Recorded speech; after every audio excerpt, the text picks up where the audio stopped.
Like every legendary game series, Tomb Raider has seen its ups and downs. In a moment, you'll hear about my darkest hour with the worst game in the series, and see the final result of this neat little drawing. See you inside.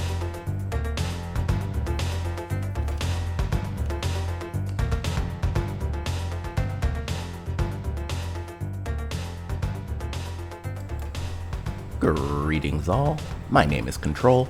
I'm a professional artist, a huge fan of classic Marvel and DC comics. You're watching the latest in a series of gaming pinup videos, so if you like what you see, think about hitting the like button on your way out and subscribe for more. If you can hear the sound of my voice, the odds are you've encountered YouTube drawing channels before, and thus have probably noticed that many YouTube art channels are of the how-to variety. I.e., the mastermind behind the camera is using his or her videos to teach grateful viewers how they themselves can make the magic happen. Assuming the role of teacher requires a sound mind and a commitment to discipline and professionalism. Yeah, this ain't a teaching channel. But Kontrol, don't you have a 4-part tutorial class posted on Skillshare? It was supposed to be 8 parts. Oh. As this channel has progressed, it's become increasingly obvious that the quality of my drawings get way more attention than my award-winning video game reviews and commentary. Wait, what awards? Oh, you think they hand out those Domino's pizza coupons to everyone? Actually, yes, I do. Look, the point is, I decided to present a bit more of my art process by recording the tiny thumbnail layout I draw before sitting down to create the final pinup. That's what you saw in the intro just now. Oh, well, that's actually a relief. I thought that was the final pinup. I was about to call the doctor. Maybe one day I'll record my process of creating the blue pencil breakdown, where all the grunt work of getting proportions, perspective, and anatomy happens. I promise you'll never see better abuse of an eraser. And speaking of erasers, Tomb Raider. Wait, what? Look, I'm not teaching smooth transitions here either. And whatever, everyone knows Tomb Raider. Even my mother could tell you what Tomb Raider is. She might say, That Angelina Jolie movie? but that's close enough. No one's gonna say that Alicia Vikander movie. Not even Alicia Vikander. Now, being old as dirt, I was introduced to Tomb Raider and Lara Croft from the very first game in the series on the original PlayStation. Now, I know I brought up PS1 Tomb Raider last week in the Crash Bandicoot video, and said something about how ugly the graphics are, but in doing research for the new pinup, I actually looked up some gameplay, and yeah, I was right. It looks heinous. It's bad. Even by the standards of the time, it wasn't winning any beauty contests. The best thing I could say about Tomb Raider 1's graphics on PlayStation 1 is check out what it looked like on Sega Saturn. I don't know, maybe the Minecraft fans out there are calling me crazy about now. To me, it's just ew. That being said, original developer Core did present some clever level design, and the stages had a genuine solitude to its atmosphere.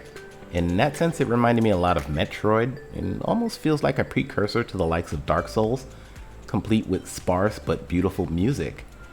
Best of all, even though she didn't have much to say, the character of Lara Croft showed signs of real personality.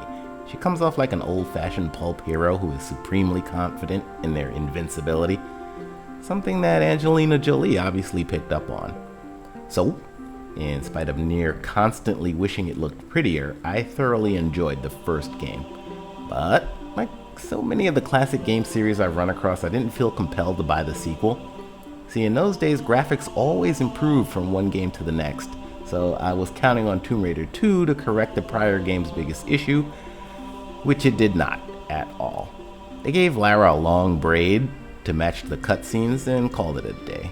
Although they dialed up the difficulty level to an outrageous degree. It was insane. I did buy and play through Tomb Raider 3 though on my Windows 98 PC, with a much higher resolution and smoothed out texture maps. I'm pretty sure the disc is still on me somewhere in this bunker. But that was pretty much it for me. Core apparently lost their mojo completely after part 3, and the series never really rebounded on the PlayStation 2. There were a couple of presentable Tomb Raiders during the PS3 360 era, but I personally didn't jump back in until Tomb Raider 2013, ripped the hell off of Uncharted and actually improved it. See, unlike Nathan Drake, new Lara leveled up her gear as she progressed. The climbing sections also had a better sense of drama and felt more organic to the setting. It also had brilliant little mini-tombs with cool puzzles to solve that augmented your abilities. And Crystal Dynamics upped the ante with a truly harrowing origin story. This new Lara wasn't a seasoned battle-ready adventurer, just a rookie archaeologist who stumbles into an island hellscape.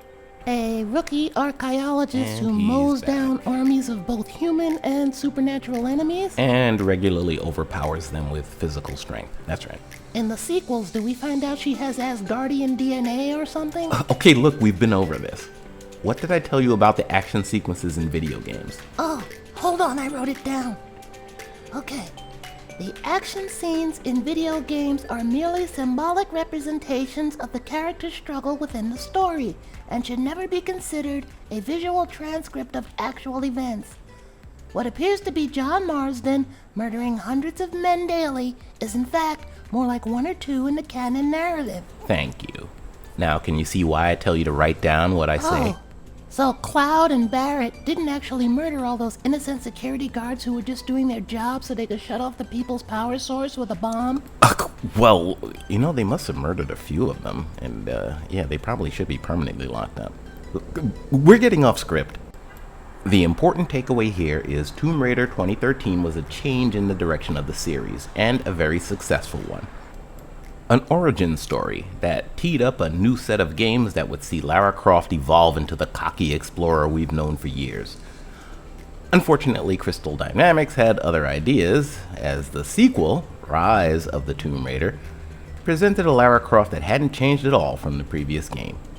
Same bland, do-gooder personality from beginning to end, no edge, no flaws, no ruthless tendencies, and worst of all, zero sense of humor. Her inner monologues are all dour and breathless. This made sense in the prior game where she's a completely green survivor in a next to hopeless situation, but here Lara is driving the events of the story and apparently having a miserable time doing it. Rise still gets a passing score though, as everything else that worked so well in the prior game is just as good or better here, and the graphical upgrade is fantastic. One pet peeve though, they changed Lara's face to look more like her voice actress, which visually disconnected her from her classic physical appearance. I was starting to think that maybe these new Tomb Raider games weren't origin stories at all, but the introduction of an entirely different lead character. New Lara even has a catchphrase now. You bastards! Yeah, that's the one. This theory was tragically confirmed by the final game in the trilogy, Shadow of the Tomb Raider, also known as the crap one. Development of this one was turned over to a new team and it really shows. The pacing is just awful. The premise is weak and the action is cut in half. Shadow was suffering from a severe case of Uncharted 4-itis. My rage quit happened after the game stripped me of all my meticulously upgraded and customized weapons before I'd even had a chance to use them.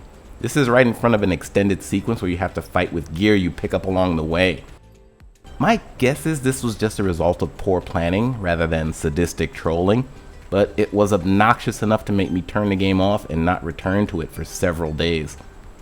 Worst part is, Shadow's few action scenes are just terrible, most ending with a stack of corpses dead in a single spot. What's funny is I had a bad feeling about this one as soon as they announced the title.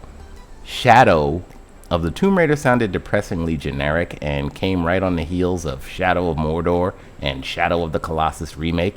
I was half expecting a cameo from Shadow the Hedgehog. I wasn't so embittered that I didn't retain my love for Tomb Raider 2013 though, and thus, that game is the source of my pinup art, which is probably obvious.